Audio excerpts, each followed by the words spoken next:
Yo, what is going on, everyone? My name is Nick, or the Notorious Fantasy, and in today's video, we're going to be talking about my top 5 rookie running backs for fantasy football in 2021. This video is focusing on redraft, while the rankings are basically identical in Dynasty. We're really just going to be exploring how I feel they are going to do in year number 1 of their NFL careers. Now, if we're trying to compare these rookie running backs to last year's rookie running back class, it looks a little bleak based upon the landing spots going into last year. We talked about how Jonathan Taylor could potentially become the running back 1 in Indianapolis, which he did. We talked about how Cam Akers could be the guy in LA, which he did eventually become. We talked about how J.K. Dobbins could eventually get that role in the offense in Baltimore, where he is going to be getting a decent amount of carries and receptions to where he's going to be start-worthy in fantasy. We talked about Mr. Deandre Swift as well. All of these guys pretty much ended up working. The higher-end running backs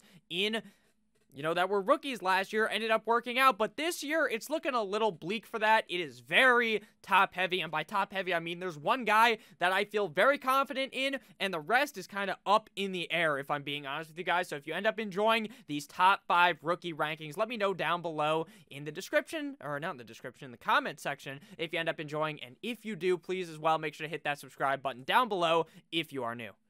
So without further ado, let's get into it. At number 1, we have running back Naji Harris out of Alabama, 23.1 years old, was a first-round draft pick, the first running back selected off the board in the 2021 NFL Draft, falls to the Pittsburgh Steelers. All this information I'm giving you guys in this video, obviously a lot of it's from my brain, but a lot of the stats are from playerprofiler.com if you guys want to check them out. 6 foot 1 inches, 232 pounds, out of Alabama. Like I said, this guy is going to go in the first 3 rounds of your draft. I can almost guarantee it, and there's a potential that with the rookie fever that happens every single year, this guy may end up being a end of the first round pick or an early second round pick, if I'm being honest with you guys. Do I feel ultra confident in him to where I want to take him there? Not necessarily, but what I'm saying right now is that by the time we're talking here in August, after me and a bunch of other fantasy football analysts are beating the drum for Naji Harris, how he's going to be great in Pittsburgh, then his ADP is going to rise even further. Right now, according to Underdog's ADP, he is player 23.4 off the board. Now, Naji Harris was kind of a no-brainer to be the number 1 running back off the board in the 2021 NFL Draft based upon his accomplishments and accolades in Alabama. In 2019, in 13 games, he had 209 carries for 1,224 rushing yards, 20 total touchdowns, as well as 27 receptions on 36 targets for 304 receiving yards. Last season, in his senior season, he plays 13 games, 251 rushing attempts, 1,466 rushing yards, 30 total touchdowns, 43 receptions on 57 targets, and 425 receiving yards. So this guy is an all-in-one running back. He has extreme movement with his feet. Very good at running. Very good at jumping as well. There's a clip of Naji Harris absolutely making the DB his bitch and hurdling over him. And then he also has extreme receiving ability, as he was given 36 targets in his junior year and 57 in his senior year. And in an offense like Pittsburgh that wants to throw the ball to the running back, we can see examples dating back to Le'Veon Bell, D'Angelo Williams, James Conner. All these guys are getting receiving work as well as rushing work. And guess what? They were all very good in this Pittsburgh system, and out of those guys, you would really only say that Le'Veon Bell was a very talented running back. Now, obviously, there is concerns that the Pittsburgh Steelers offensive line is not what it was in the past. They lose Villanueva. He ends up going to the Baltimore Ravens. They just don't have the same offensive line that they had 3-4 years ago. It's kind of the same case with Ezekiel Elliott and the Dallas Cowboys offensive line, because it's just not the same anymore. But that does not mean that the scheme is really any different in Pittsburgh. In Pittsburgh, Mike Tomlin likes to get the ball into the running back's hands, and if Naji Harris lives up to the expectation that me and every single person is putting on this guy from what we saw in college, he should easily be able to translate into the NFL and become a productive back at the NFL level on a team that is going to want to give him the ball, which is one of the most important things for these rookies. Are they going to get into a spot where they are going to thrive? The guys behind him, who gives a fuck? Benny Snell?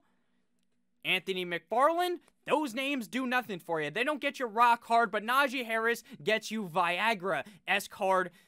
He just does because he's so much better than these other guys. And we've even seen Benny Snell be good in this offense. And Benny Snell is not a first-round running back draft capital guy like Naji Harris is. I am very confident that Naji Harris is going to be very good. And I'm very confident that he is easily, as long as there's no injury, going to finish the highest out of all of these guys. Unless something absolutely insane happens and one of these other guys, they win the backfield battle early on in the season and are just getting so many touches, which I believe Naji Harris will be getting a lot of touches and should easily be the workhorse from day one. At number 2, we have Travis Etienne, running back of the Jacksonville Jaguars, also with first-round draft capital. Now, I did not assume that Travis Etienne was going to end up being a first-round pick. I've talked about this ad nauseum on my channel after the NFL draft that I dislike this pick. I do not think that the Jacksonville Jaguars should have spent the second pick after they draft Trevor Lawrence on a running back. There's so many more needs. They need offensive line, they need defense, and they end up drafting Travis Etienne. Now, at the end of the day, when you think about it, you put the thinking cap on, you can kind of figure it out. Urban Meyer wants to give Trevor Lawrence a guy that he is ultra comfortable with. So in some ways, I get it. But I also don't get it because they already have James Robinson, who was really good last year, who they aren't even paying. So that's kind of why I don't understand it. I also kind of get it.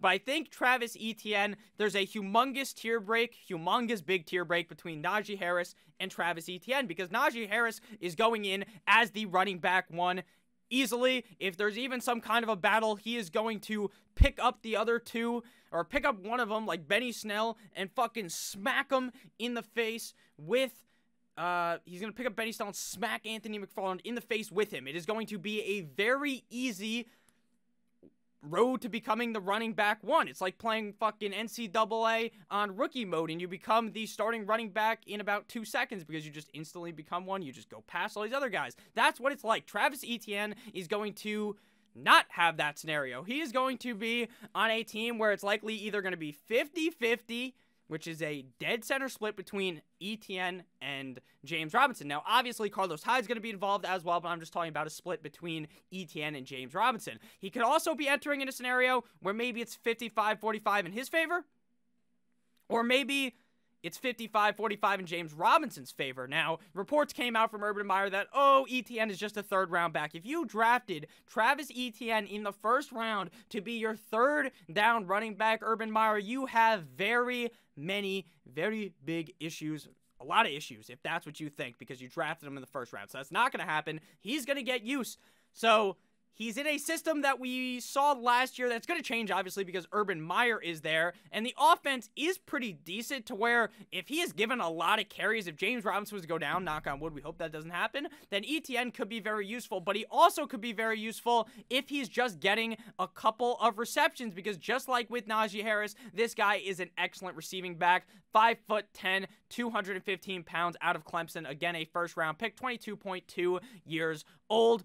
4.45 pro day 40, 80th percentile speed score, 64th percentile burst score, and a 33rd percentile bench press. In college, he had 2 back-to-back Michael Jordan 96-97 1,600-yard rushing seasons in 2018 and 2019. In his senior season, 2020, he played in 12 games, 168 rushes for 914 rushing yards, 48 receptions on 60 targets, 588 receiving yards, and 16 total touchdowns. Now, while his stats and accolades aren't necessarily of Naji Harris, when you watch the tape, these are 2 clear, amazing running backs that can compare to guys last year, but the class overall just is not as good as last year. But I do think Etienne does have potential to be good for fantasy. But again, it's a super big fucking tier break because we don't know how much work he's going to get, and it probably is going to take injury, in my opinion, for Etienne to really be a clear high-end running back too. He's definitely a fun and interesting pick because we don't know what Urban Meyer's going to do, and he could end up just going full-on workhorse Travis Etienne. While I don't see that, It's entirely possible. Let me know down below in the comments what you guys think about ETN. Do you like him, or are you fading him? Because if I'm being honest with you, he's an interesting pick, but when I see him on the board, I'm not necessarily like, damn, I got to draft this guy like I am with Naji Harris. At number 3, we got Michael Carter out of UNC to the New York Football Jets. Becomes a 4th-round pick. So we see 2 first-round picks go, 1 and 2. And then number 3 was a 4th-round pick, but he really has the better landing spot ahead of ETN, but he's not as talented in my opinion.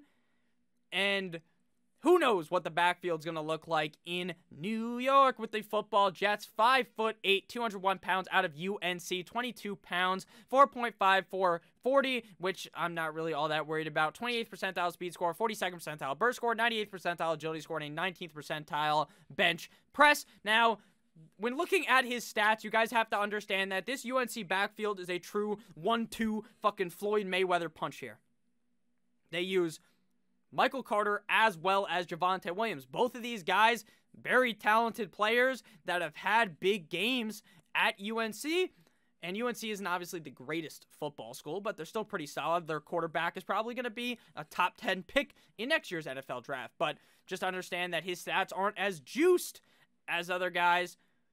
But, I mean, he still has really good stats. Back-to-back 1,000-yard seasons, 2019, 2020. 2020 plays 11 games, 156 rushes for 1,245 rushing yards, 11 total touchdowns, 25 receptions on 30 targets, and 267 receiving yards in 2019. His first 1,000-yard season, 13 games, 177 rushing attempts, 1,003 rushing yards, 21 receptions on 25 targets for 154 receiving yards, and 5 total touchdowns. So if this backfield really is as fucked as it is, he could easily be the running back 1 there.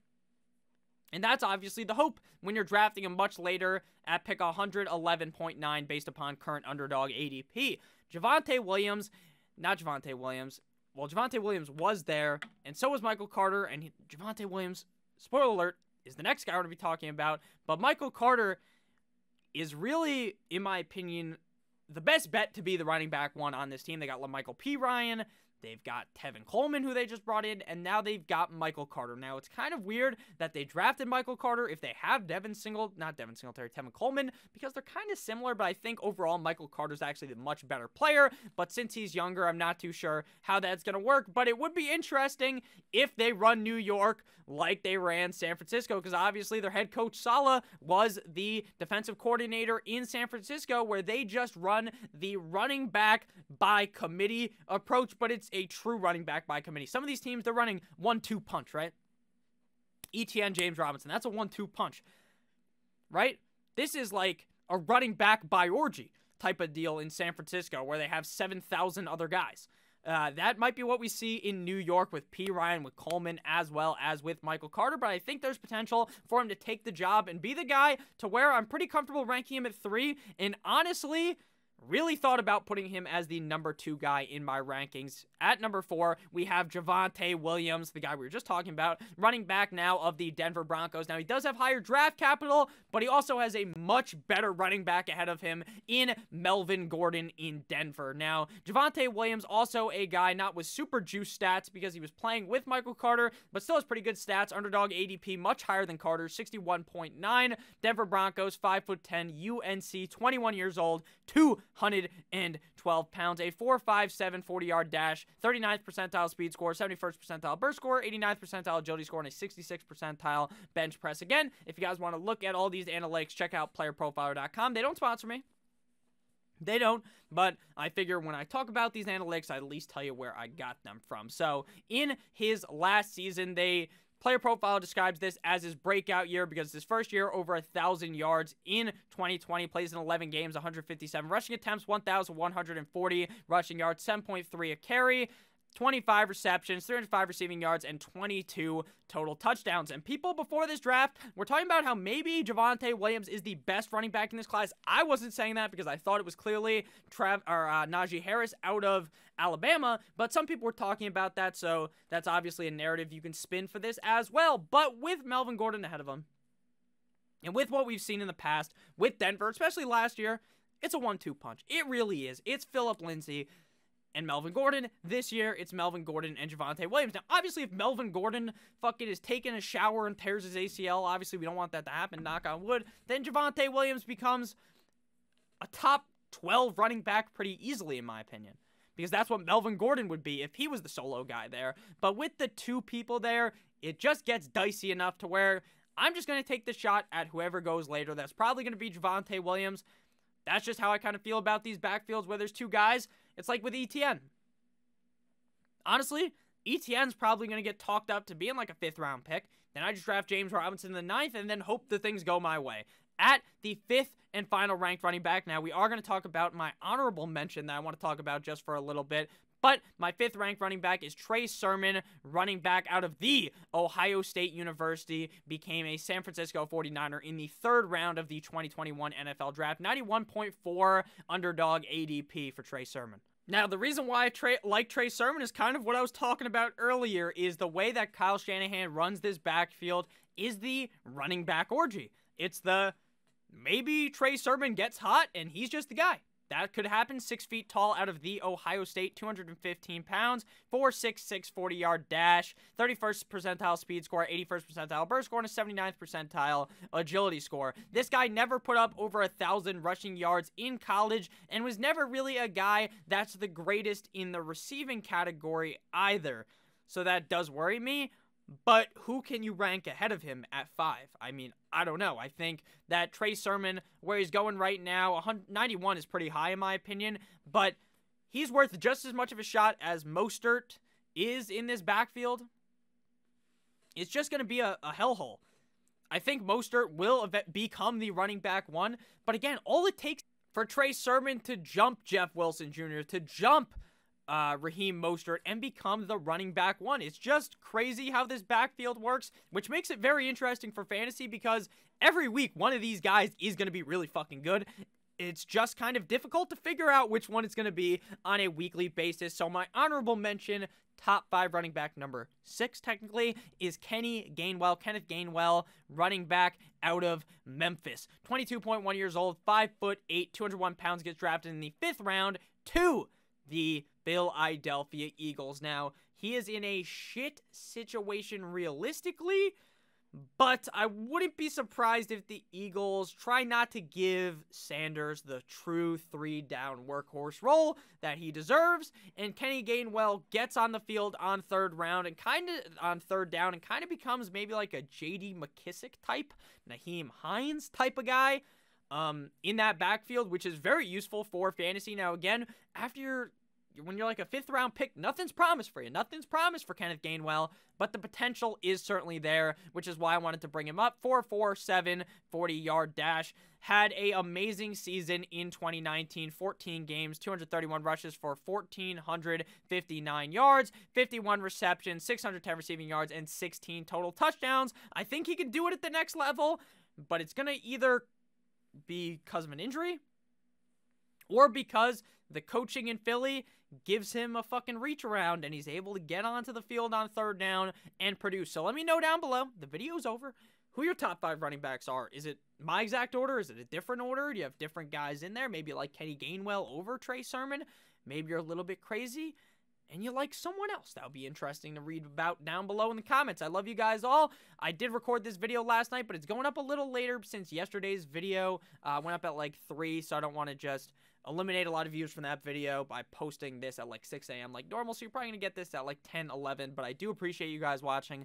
I love you guys all. Have a great rest of your guys' day. Make sure that you guys stay safe.